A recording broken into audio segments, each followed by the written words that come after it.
Balance. ഞാൻ പുറകിലിരുന്നു. വേണ്ട, ഇതാ സൗകര്യം.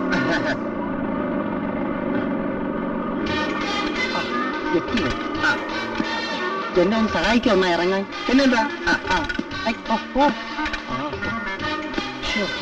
ഇനി എങ്ങോട്ടാ? നേരെ. നേരെയാ?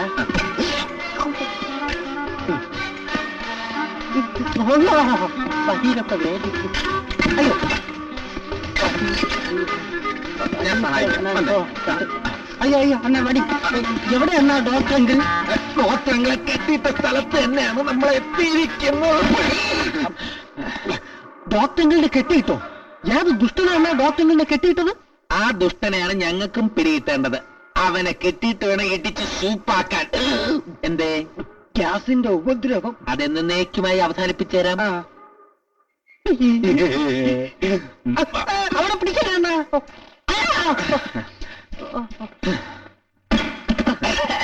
ആരാത്? പട്ടിയുടെ അളയൻ തച്ചോളി മരുമകൻ ചന്തു.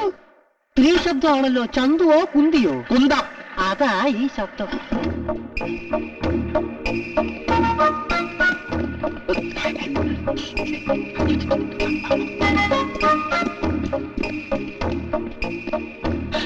ശിവനെ, എന്താ ഇത്? അന്ധനല്ല ഏത് അന്ധകനെയും പരീക്ഷിക്കാൻ പറ്റിയൊരു ഉപകരണമാണിത്. ഉപകരണോ? എന്താ പറഞ്ഞേ?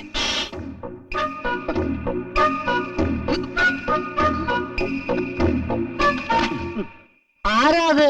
ഞാനാ, ജോൺ സാമുവൽ. ഇതെന്താ? ഒരു ബർത്ത്ഡേ പ്രസന്റാ. അയ്യോ, ഇന്നെന്റെ ബർത്ത്ഡേ ആണോ? ആ, ബർത്ത്ഡേ. കണ്ണ് കാണാത്തതുകൊണ്ട് ഞാനത് അറിഞ്ഞില്ല. ആ, തുറന്നു നോക്ക്. അച്ഛോ, ഇതാ ചങ്ങാതി നന്നായ കണ്ണാടി വേണ്ടാന്ന് പറയുന്നേ. എന്താണെന്ന് എന്നോട് മാത്രം പറഞ്ഞില്ല ശിവനെ. എള്ളുണ്ട.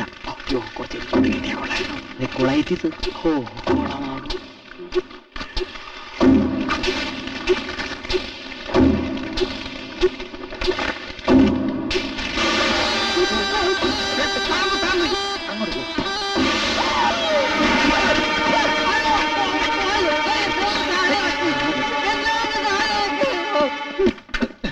എന്താ രമേശ? പോക്കർത്തായി കാണിക്കരുത്. പാമ്പ്. പാമ്പോ? അപ്പൊ നിനക്ക് കണ്ണ് കാണാൻ? കണ്ണ് കാണാ, ചെവിയെ കേക്കാം. എന്താ താഴെ ഇറക്കാം. അതിനു മുമ്പ് ആദ്യം സത്യം പറ. ആരാ നീ? എല്ലാ സത്യവും ഞാൻ പറയാം.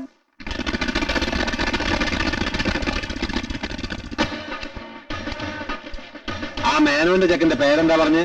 രമേശൻ. ഇപ്പൊ നമ്മൾ കാണാൻ പോകുന്ന ചെങ്ങായിന്റെ പേര് രാജപ്പൻ. എന്നാ ഈ രാജപ്പനോട് നാട്ടിൽ ചെന്ന ഓന്റെ പേര് രമേശൻ എന്നായിരിക്കുന്നു പ്രത്യേകം പറയണം. അത് ചെയ്തലവി ഏറ്റ്. അല്ല, ഈ രാജപ്പൻ മടങ്ങി വരുന്നത് വരെ നമ്മുടെ രമേശനെ നിങ്ങൾ ഏടിയ പാർപ്പിക്കുക. അതിനാ നമുക്ക് ഈ ബോംബെയിലെ സ്ഥലത്ത് ഇങ്ങനെ ഓനൊന്നും ചെയ്ത് കളയല്ലേ. വർഷങ്ങളായിട്ട് നമ്മൾ മേനോ സാറിന്റെ ഡ്രൈവറായിട്ട് പണിയെടുക്കുക. ചെയ്തലവി പേടിക്കണ്ട. പിന്നെ നാട്ടിലെ കണ്ണു ഡോക്ടറുടെ പേരെന്താന്നാ പറഞ്ഞ്? ഉണ്ണിത്താൻ. അയാള് രമേശനെ തിരിച്ചറിയോ? രമേശന് 1 വയസ്സുള്ളപ്പോ കണ്ടതാ ഉണ്ണിത്താൻ ഡോക്ടർ.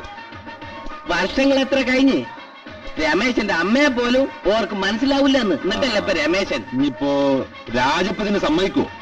ഇക്ക, ഞാനും ഓനും 2 വർഷങ്ങളായിട്ട് ഒന്നിച്ചല്ലേ കഴിയണത്.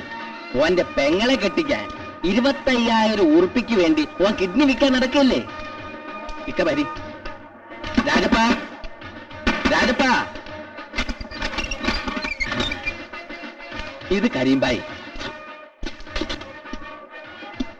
ചെയ്തലവി പറഞ്ഞിട്ട് അന്നെ നമുക്കറിയും. ഈ പെണ്ണൊന്ന് സഹായിക്കണം. ഞാൻ എന്തോന്ന് സഹായിക്കണ സാറേ? എന്തായി അന്റെ കിഡ്നി വിൽപ്പന? ഒന്നും തരാനില്ല. ഇനിയിപ്പോ എന്റെ കിഡ്നിയും കൂടിയും പോയാ എന്താ ശരീരത്തിൽ പോയാ ബാക്കി ഉണ്ടാവുക? പിന്നെ ഈ ശരീരത്തിൽ നിന്ന് ഒരു കഷ്ണം പോകാതെ 25,000 ഉറുപ്പ്യ കണക്ക് നമ്മള് തന്നാലോ? അതെ, അതിനായിട്ടാ നമ്മൾ ഇക്കാനും കൂട്ടി ഇവിടെ വന്നത്. 25,000 രൂപ വെറുതെ തരിയില്ല എന്ന് എനിക്ക് അറിഞ്ഞൂടെ സാറേ? വെറുതെ അല്ല, ചെറിയൊരു ആൾമാറാട്ടം നടത്തിയാ മതി. ഓ, അതൊക്കെ ഞാൻ ചെയ്യാം. എന്നാ 25,000 കിട്ടുമോ? കിട്ടിയിരിക്കും. പക്ഷേ ഞാൻ പറയുന്നത് പോലെ അഭിനയിക്കണം. അതൊക്കെ ഞാൻ അഭിനയിക്കാം. നാടകത്തിലോ സിനിമയിലോ ആണെങ്കിൽ ഞാൻ അഭിനയിക്കാം. രജനീകാന്തിനെ പോലെയൊക്കെ ഞാൻ അഭിനയിച്ചിട്ടുണ്ട്. ഇത് നാടകവും സിനിമയൊന്നും അല്ല രാജപ്പ, ജീവിതത്തിലാ. അയ്യോ, അതൊന്നും പറ്റൂല. ജീവിതം എന്നൊക്കെ പറഞ്ഞ ചുമ്മാ ഒരുമാതിരി രൂപ 25,000 രാജപ്പ. നല്ലവണ്ണം ആലോചിച്ച് ഉത്തരം പറഞ്ഞാ മതി. കുഴപ്പാവോ ഒരു കുഴപ്പമില്ല. ആ. ഈ സമ്മതിക്കട വരാല് പെങ്ങളുടെ കല്യാണം. എന്നാ 25,000 തരുവോ? ആ.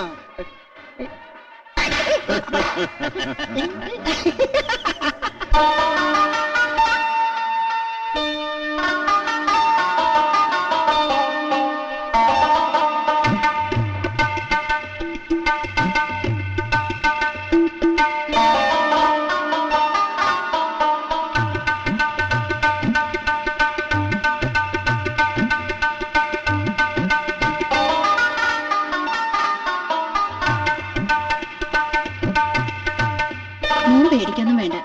അത്ര സീരിയസ് ആയ ഓപ്പറേഷൻ ഒന്നും അല്ലെന്നാ ഉണ്ണിത്താനങ്ങൾ പറഞ്ഞത്. എനിക്ക് പേടിയൊന്നുമില്ല മമ്മി. നാട്ടിലെത്തിയാലും മോൻ ഇന്നും അമ്പലത്തിൽ പോണട്ടോ. എന്റെ ആൾമാറാട്ടം അവന്മാര് പിടിച്ച അവന്മാർ എന്നെ കയറി ചാമ്പുവോ സാറേ? ചാമ്പവും കീമ്പൊന്നും ഇല്ലടോ. എന്റെ കൂടെ കരീംബായി വരുന്നില്ലേ? എന്റെ പിന്നിലുള്ള ഈ തടി മാത്രമാണ് എന്റെ ബലം.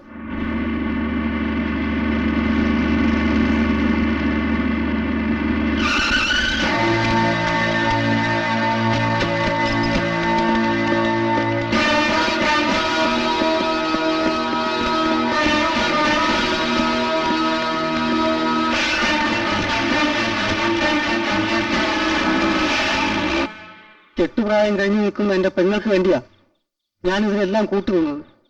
അപ്പൊ എന്റെ ഏട്ടനെ തട്ടിക്കൊണ്ടുവന്ന് നീ കൂട്ടുനിന്നതും കാശിന് വേണ്ടി തന്നെയാണല്ലേ? അല്ല, പിന്നെ എന്തിനു വേണ്ടിയായിരുന്നു? പറ. വിശദ പരിശോധനയിൽ എന്റെ കണ്ണിന് കുഴപ്പമൊന്നുമില്ലെന്ന് ഉണ്ണിത്താൻ ഡോക്ടർക്ക് മനസ്സിലായി കഴിഞ്ഞിരുന്നു. എന്റെ കള്ളക്കളി വെളിച്ചത്തായാൽ എല്ലാവരും ജയിലിൽ കിടക്കേണ്ടി വരുമെന്ന് ഞാൻ കരിമ്പായിയോട് പറഞ്ഞു. അതനുസരിച്ച് കരിമ്പായിയാണ് ഡോക്ടർ തട്ടിക്കൊണ്ടുപോയത്.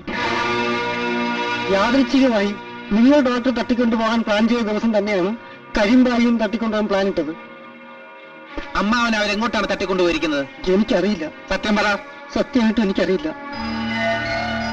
ശരി, നിന്റെ കരിമ്പായി ഇപ്പൊ എവിടെ ഉണ്ട്? അവനെല്ലാം പറഞ്ഞു അല്ലേ? കള്ളപ്പന്നി. എനിക്ക് അന്നേ അവനെ സംശയം ഉണ്ടായിരുന്നു.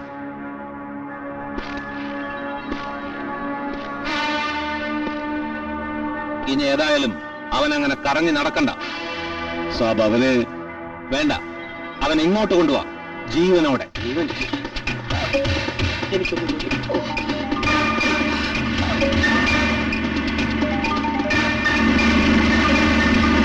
വണ്ടി ഏറ്റി കൊല്ലാനാണോ ഇവിടുത്തെ പ്രോഗ്രാം? അങ്ങനെ ആയിക്കൂടായില്ല. ഞാൻ വീടാതെ ആണ്ട് വരുന്നു.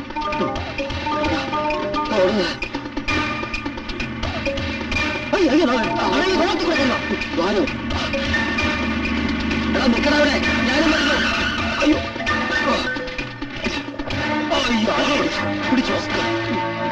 ഒന്നും ചെയ്യല്ലേ, കൊല്ലല്ലേ. തട്ടിക്കൊണ്ടുപോകാൻ വന്നവനെ കണ്ടിട്ടും തിരിച്ചറിഞ്ഞില്ലേ? നമുക്ക് പോലീസിൽ കംപ്ലൈന്റ് ചെയ്താലോ? അപ്പോ നമ്മൾ ഈ ചെയ്തെല്ലാം വെറുതെ ആയി പോവില്ലേ? അണ്ണാ,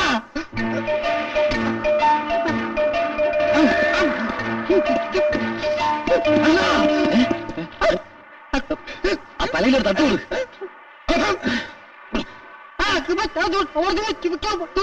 പോയി വില വിളിക്കാതെ കാര്യം പറയാനപ്പാ. എന്താ പിടിച്ചോണ്ട് പോയി. പക്ഷെ എന്നെയും പൊക്കിക്കൊണ്ടുപോകാൻ ശ്രമം നടത്തി. പക്ഷെ ഞാനുണ്ടല്ലോ, മാരുതിവൻ ഇടത്തോട്ട് ഓടിയപ്പോ ഞാൻ വലത്തോട്ട് തിരിഞ്ഞ് ഇടത്തോട്ട് ഓടി. മാരുതിവൻ ഇടത്തോട്ട് ഓടിയപ്പോ ഞാൻ വലത്തോട്ട് ഓടി. പിന്നെ ഞാൻ റോഡിന്റെ നടുക്കൂടെ ഓടി. അതിനുശേഷം പിന്നെ ഓർമ്മയില്ല. ഈ ഓട്ടത്തിലൂടെ കരുണാട്ടം എങ്ങനെ പിടിക്കപ്പെട്ടത്? അണ്ണൻ എന്റെ അത്രയും സ്റ്റാമിന ഇല്ലല്ലോ. തടി കൂടുന്തോറും സ്പീഡ് കുറയും. അതാ അണ്ണന് പറഞ്ഞാൽ മനസ്സിലാവൂല.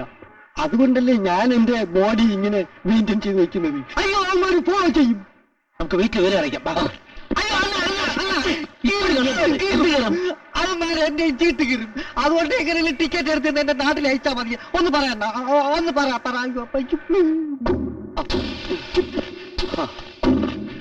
വലിയ വീടല്ലേ? ഇവിടെ എല്ലാത്തിനുള്ള സൗകര്യമുണ്ടോ? ഒന്നുമില്ല.